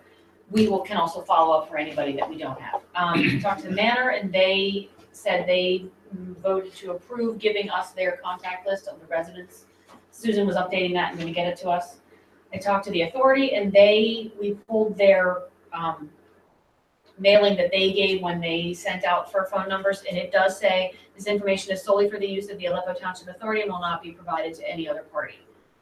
So that's up to everyone here to interpret if that means that we can't use it for that. So there's no easily transferable database where we can just pick it up and plug it into SwiftReach. We will still have to do a bit of an information campaign to try to collect the information. And we're not there yet. That's not been drafted yet by Judy or anything yet. The questionnaire. And so Gwen and I were talking about that, what we thought that would look like. And we kind of thought we do have a data set of all the houses, the residents in the township. So we said we could pretty easily come up with a database where we start off with all of those and we put next to it what we can get from the Manor, or if we can get things from Masonic, and then we filter out and we find what's left and we send a mailing out to them and we ask for a response. We send a blanket out to our email list that we have and we ask for a response, and we assume that we'll get maybe 20% response. Sorry. And then after that, we send maybe another mailing, and then we try and go knock on doors. We did get 2 other proposals also, just to make sure we were looking at things. They were both $4,000 a year with a $500 setup. One thing that they both offered is that they can get any published contact data, so anybody's listed home phone numbers they have, and they could include in that. But they didn't think that, and they didn't have the cell phone database. They did have the mapping, they had everything else. So it seemed like their higher cost was that they were giving us access to some stuff that's out there. They were just going to do a little bit of the legwork for us. One of them did give access to IPAWS, CMAPs, a bunch of acronyms that allow us with FEMA approval to have access to the emergency alert system that we get when there's a tornado or something like that. We can override. Everyone can get it whether they opt in or opt out. I don't know that's up to you, but that seemed A little over the top for our weather situation. that's what it is. Because if it's a tornado, you're gonna get it from somebody else. I don't know what kind of a township-wide thing. What was the Swift 911 cost $12.50. and setup?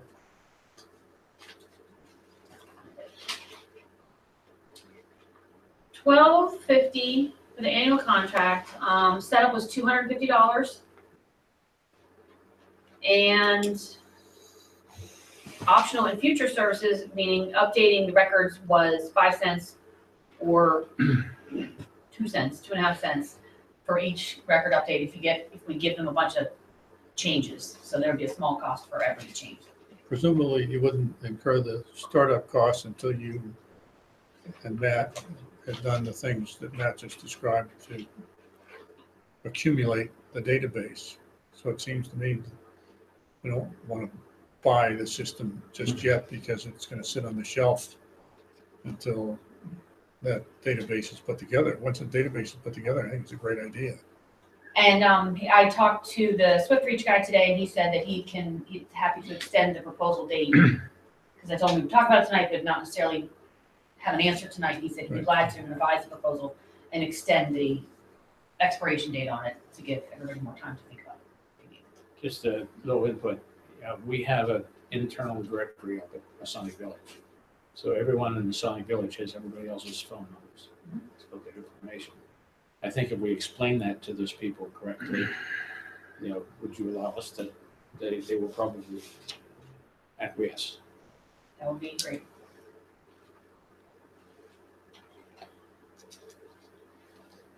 I remember, does the fire department have a database locally? I don't think he I said thought that. Bill was talking about something about that, but it wasn't clear to me. I don't think he had anything that We he need could to just move pick up the and table. import into. I think we should, but I think I think we should do it in two pieces.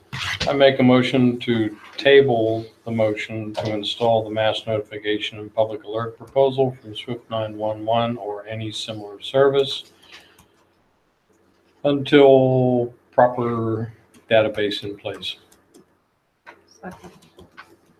Second. Okay, so I'm styling the motion as table until the database is in place. Yeah. Good. Okay. Any further discussion on that? All those in favor say aye. Aye. Any opposed say no. Motion carries. Now, I have a motion then to authorize the township manager to begin to collect data for a mass notification system. Second.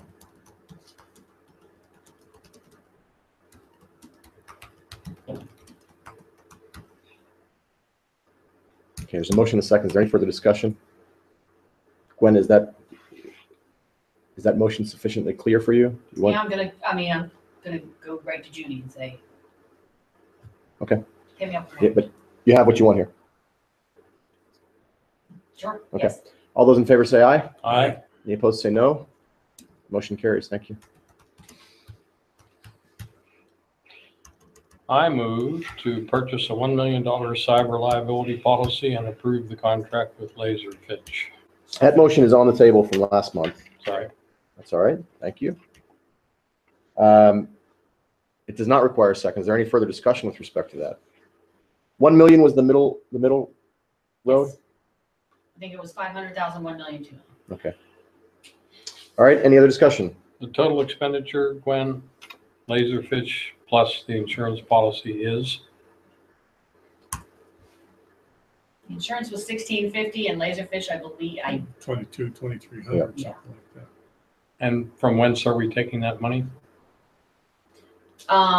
insurance would just be the insurance. And we'll just put it in that category. And then we do have some room in computer hardware software. Okay. In 2017? Or that's There's some in 17, I think it'll be. Yeah. okay. All right. Any further discussion? Go ahead. No. No. All those in favor say aye. Aye. Any opposed say no. Motion carries. Thank you. A related question for Gwen. Last week, when we talked about how much protected information do we store electronically, you said very little, right? Primarily, if not exclusively, personnel records. Since that's not a lot of record keeping, is it? Why wouldn't we just keep those records on paper and not expose them to the hackers of the world? We definitely could just, yeah, that's fine. Keep personnel files on paper. I mean, half of them are anyway, it's only partial information that's on the computer, but yeah. That's fine. Yeah, and that's fairly relatively small files. You don't want to take action with respect to that, though, Dan, do you? You don't want to set up a standard that. I'm do you? not dictating how, when determines how to keep the records. Just asking the question that if protected information that we do store electronically is just partial personnel records, and the rest that we store electronically is stuff that's publicly available anyway, seems to me it would make sense to just keep your personnel records on paper because there's not that much to it, and you have virtually nothing to worry about hackers getting into. No, I mean, I agree with you completely from a practical standpoint. I think it's very smart practice, right? Just keep stuff in analog. What I just don't want to have happen is have us set this standard now, and then 4 years from now have somebody forget and somebody send an email that says, "Hey, real quick, just tell me what's your social security number?" And all of a sudden we've got an electronic record that's not in keeping with our policy. So I'm just trying to make sure you're not saying we're passing an ordinance. No, resolution. I'm just Yep. making a suggestion. Okay. Anything else with respect to cyber liability insurance? Laserfish. Nope. On to Act 172, volunteer firefighter and EMS tax credit. The COG's recommendation was to just do the earned income tax, just in their effort to kind of make it uniform across these communities. It's already not uniform across our communities in the COG because some municipalities adopted this before the recommendation came out.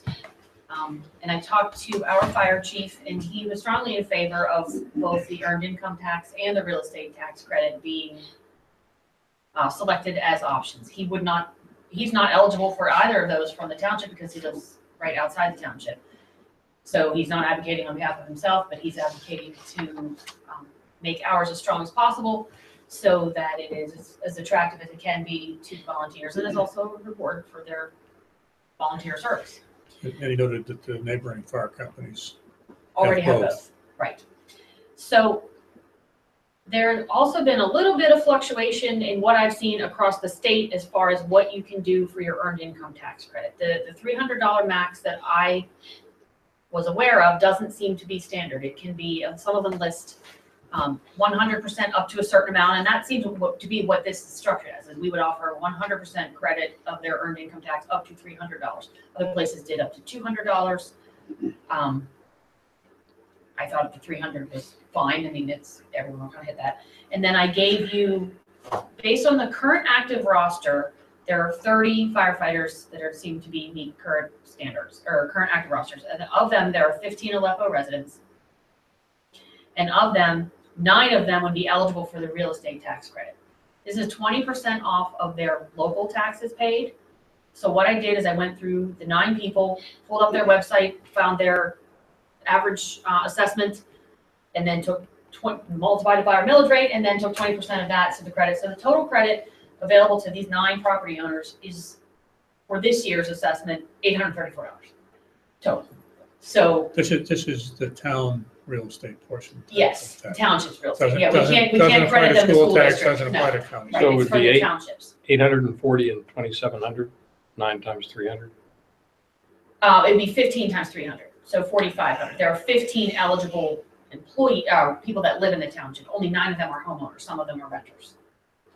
So we're looking at a $5,500 rounding up, $5,500 total Cost. cost to the township to offer both of these credits. You won't be voting on the ordinance tonight because you don't have it yet because I need the guidance to know how you want it written. But you want to do both, but tonight I'd like guidance on what you want the ordinance to say, then we can advertise it and adopt it next And month. Chief is encouraging us to do both? Yes, he is. Fire chief. Yes. And you said what other communities have done what? Emsworth and Sewickley, which are the surrounding communities, fire districts have both done both. To the full extent? Yes, Where did the people that are on the roster that are not in Aleppo, where do they live? lots of places. Let's see. They don't have to be within a certain radius to be eligible. We have people in Franklin Park, Avalon, Ambridge, Leetsdale, Sewickley Heights, Moon. Okay, we can't. And then another part of this is the information that I'll have to get from the chief is that they have to meet their own, Aleppo's own active standards. That's part of the act also, is that there's not statewide standards for what determines an active firefighter. That's left to the individual fire companies. So whatever Aleppo's standards are for active service, that would also determine who's eligible for this. So the number could fluctuate a little bit. Since the card is encouraging everybody to earn income tax, and the amount involved in the real property tax is not worth how much time we're taking to talk about it, I would do both. I agree with that. Me too. All right. Okay. Well, I will get the ordinance ready with Harlan's assistance to get that ready and advertise so you can adopt it next month. Excellent. Great.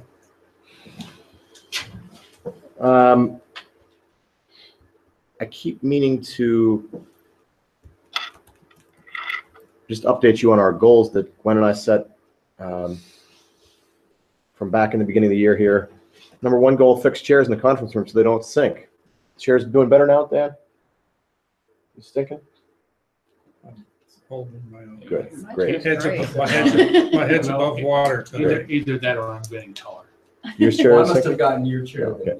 Okay, so obviously fix or install projection system in the conference room by February 28th. That's done. Finalize SWOT analysis by March 31st. That's done. Hold an Earth Day event by April 22. That's done. Have conversions to QuickBooks completed by September 30th, 2017.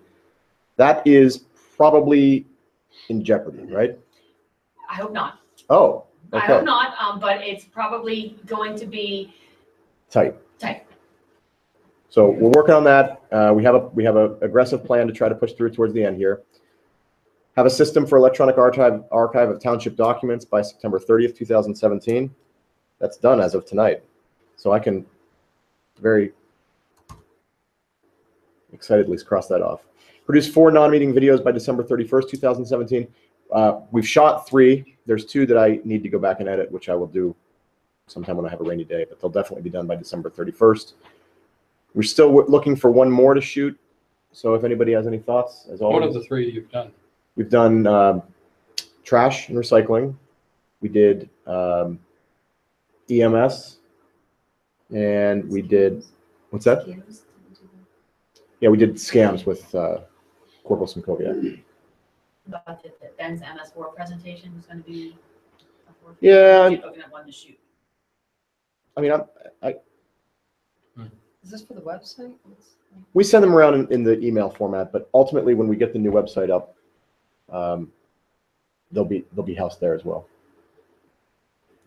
So if you have any thoughts, things you think the neighbors might. Not to dump stuff down the drains. Well, that's kind of MS4. That's kind of what Ben said in that last month. And then last, create property files for addresses in the township and populate those folders with the documents we have by December 31st, 2017. It's bringing up the rear.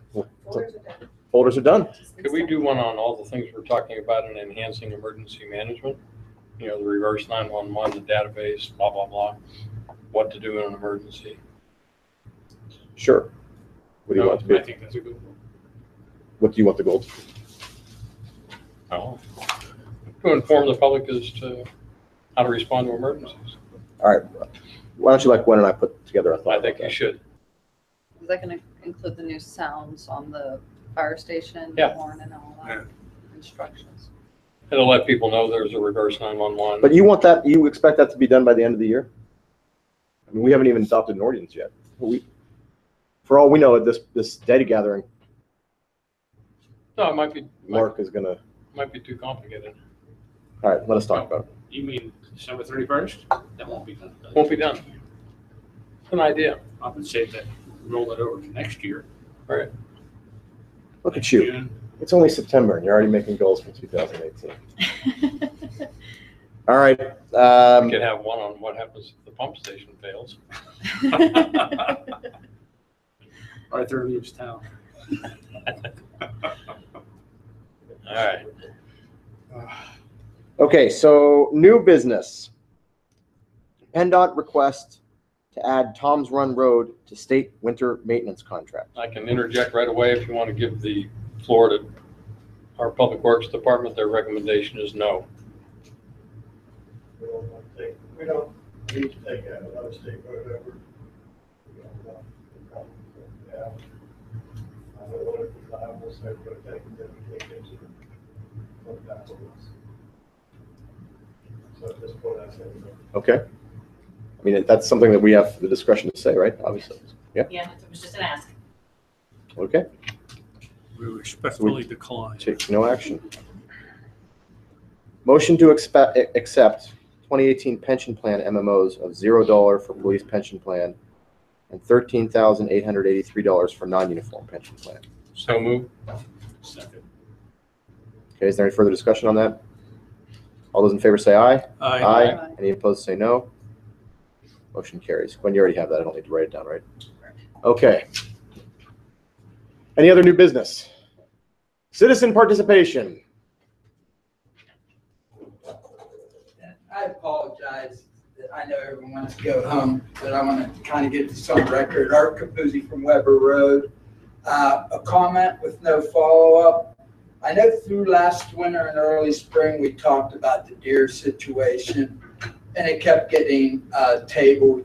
But that is a train coming down the track that's going to cause a knee-jerk reaction when you have to get to it. That's said and done. The second is still a speeding issue on Weber Road. I do want to thank Commissioner Dobler, as I did in the past when I spoke to him almost immediately. The chief was kind enough to put up a timing device, for want of a better terminology. I don't feel as if exactly the placement was good to get an accurate speed there. We need kind of a plan B. Another resident had approached me about coming and talking to you. Others, we didn't talk formally about it, but in passing conversation, like, wow, have you seen how fast the cars have been going down here? Whatever the solution is, I really don't know.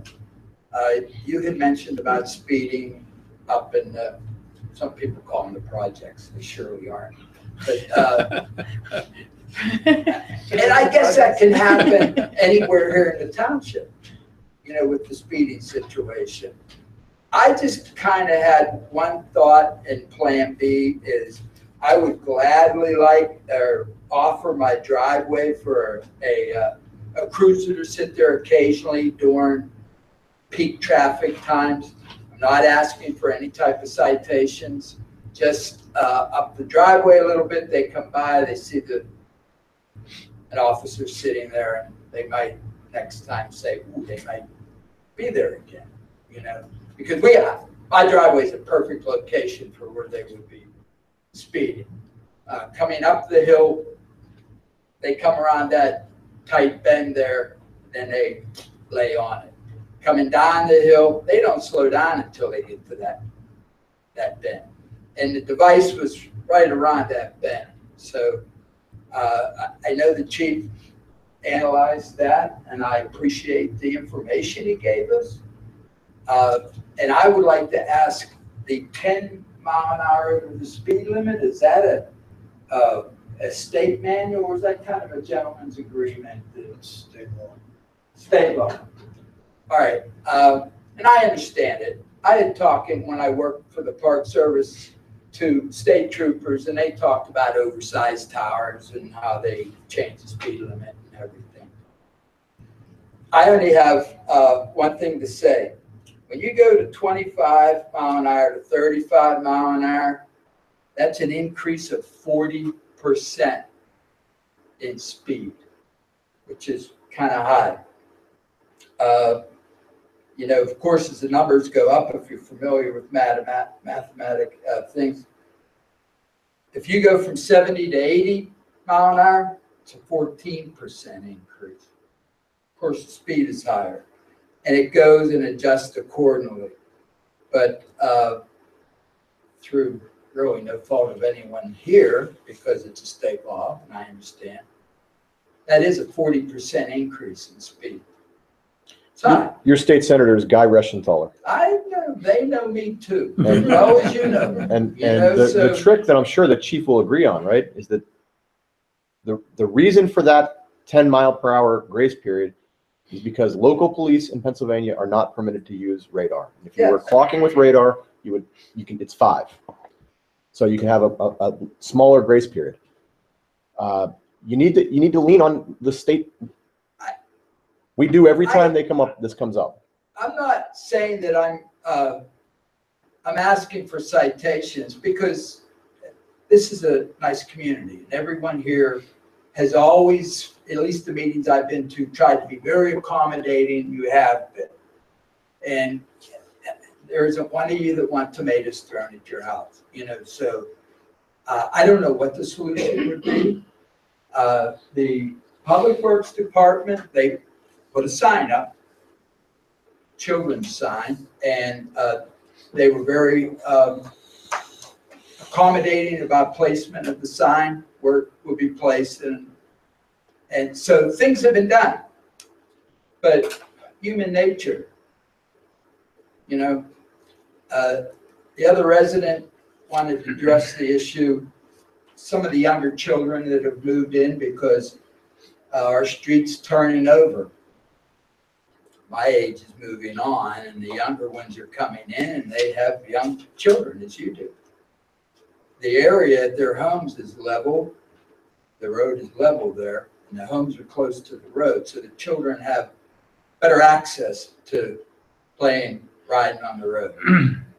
Is that a good solution to where they would do that? My guess is these are frequently the same people.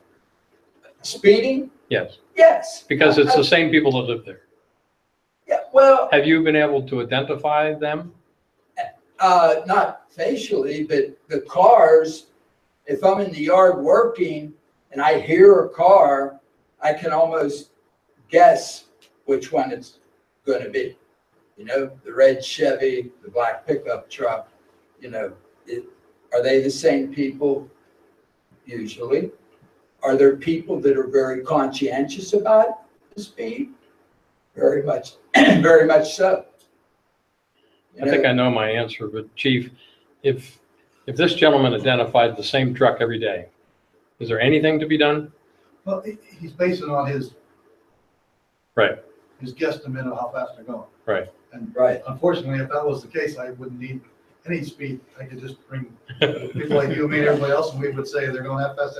Right. That's not how it works. Let me move that timing device, and we put it in one place, and I think you didn't like it there. You wanted it somewhere else because you said they don't go fast there; they go fast over here. Well, they come down, our township where you put that is like starts right around the end of that bot. It's when they come up the hill and go back down on the other side.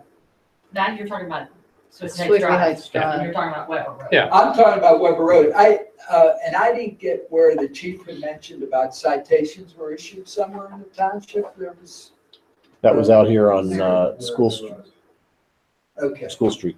all right. It's every road in every community. No, I agree. Right. I agree, So but you know. so Chief has offered to place the sign in a different location soon. But what he's talking about is we put the tracking device on Weber Road, and At the bottom of Vescia. yeah, and the speeds were within the parameters. They weren't real bad.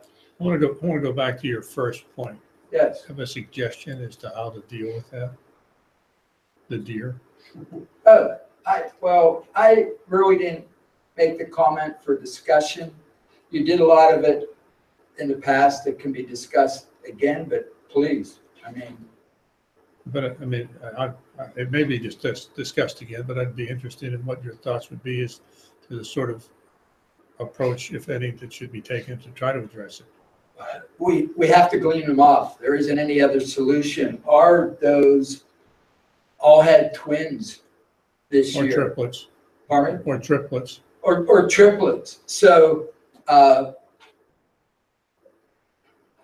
you mentioned about a number of deer. Yeah. I've often in the wintertime, or even now, I see 18, 20 deer in his yard. There isn't any doubt that they're going to get diseased. They're going to get, they won't get the nutrition. They'll start eating things that aren't good for their digestive system. They're going to get sick. They're going to pass it on to each other, and it'll be an issue. They eat the flowers off my porch. I mean, they are so domesticated now. In the middle of the day, I go out to the garage and they're this far and they just kind of look at me and start eating again. So what the solution is, I don't know. The chief mentioned that he knew people that would, I'm guessing, archery hunt. There's a lot of places that organize, but if you're allowed to hunt up in the areas behind your house and that, the Game Commission established a safety zone. You're not allowed to hunt within 150 yards of an occupied structure for deer, for rifle, and shotgun. Archery is a little closer. I think it's 50 yards. I mean, there's a lot of people that you post and advertise, they'll be there. They'll come. I actually have a cousin, again, I didn't mean this for discussion, but he's approved by the county. He's allowed to go to South Park during archery season. He has a special clearance or. They gave an archery test to the other people. They made them shoot a certain distance and then somebody, and then they gave them permit for moving to South Park. So that happens. Right. You know, Right. it happened. And I also understand about the reluctance of cleaning them off. I mean, all beings are children of Mother Earth, you know, and you don't want to take anybody or anything away. But this is, it's going to be a problem. Okay. Only from Park Service experience. And again, they're eating stuff I never. So they're eating the pine trees around us. And their system's not made for Right. pine use. Okay. Thank you. Sure. Thank you. As far as the speeding goes, where exactly do you want that in the device so we can? I would like it, I'd rather be able to tell you that this device is telling you how fast it's going, not what you and the neighbors are observing.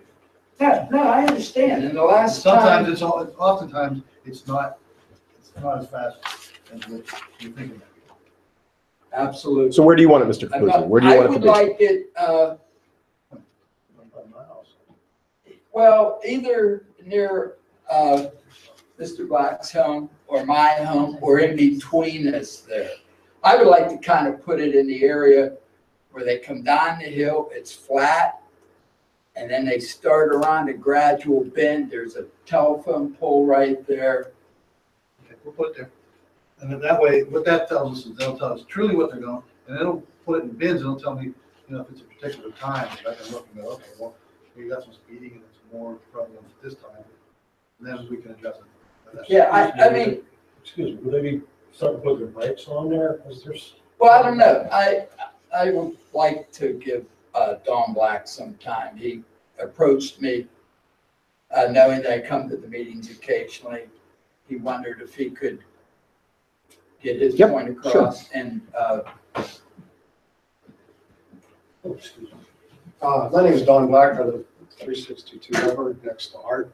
I live at the crest of the hill where they really, really fly. And to your point, it's not just the same residents. There's a lot of service trucks, construction trucks. Today I watched a pickup and two white box vans behind them. They looked like they were all together. They were all fine. They were really fine. Yeah. And another point, with all due respect, where you had that was really a bend. And people were slowing down for the bend. So they're coming out of the bend after slowing down. That's where the speed was being checked. And I also don't think people are just going faster than they were 5 years ago. But like Art said, the neighborhood's changing. 20 years ago when I moved in, I was the youngest guy on the block. Now I'm like the oldest guy on the block, except for Art. Yeah. So I don't think cars are going faster than they were 5 years ago. But there's at least a half dozen families whose children are either reaching the age where they're out on scooters and bicycles, or there's new families moving in. So there's at least a half dozen families and children that are riding out in the street on their scooters. I went and bought an orange cone at Tractor Supply to put out by my mailbox just to catch people's eye. It really needs to be addressed. Addressed how? Pretty much. How do you want it addressed? I put speed bumps out there if it was me, but I'm sure that's not practical. I'm Yeah. sure Tom wouldn't like it. He You doesn't probably would understand. like to have your road plowed in the wintertime, though. Yeah, right.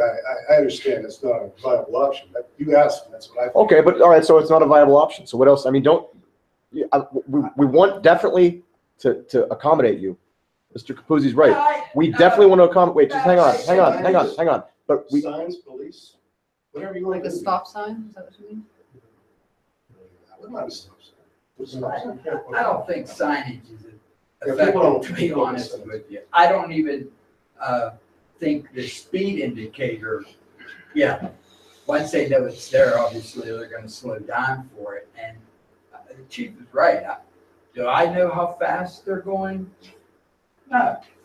Do I have an idea that they may be going faster than they should be? Sure. But circumstantial doesn't get you anywhere. Again, Matt, I don't even know what the solution will be. well, that makes three of us because Yeah, you know, no, it's my kids that are out there. I'm telling you, if I had a solution, I would love to hear it. My attitude is I park my car on the street because I think that parking my car on the street slows traffic down. I try very, very actively to be on the street because I feel as if there are people out there on the street, cars will go slower. So, I mean, I know those aren't great answers, I but stood out by the street last Halloween and saw people. well, Halloween, don't get me started. I mean, Well, I'm telling you, Yeah. I was scared. There were children this big, and people just, and they're on the phone, they're texting. Nobody's paying attention anyway, so. I know I'm sounding like an old guy. I'm an old guy, that's why. all right. Well, thank you for coming in. Appreciate your time. Thank you. Anybody else, citizen I just participation? wanted to apologize about Commissioner Dover calling him Matt. That's quite all right.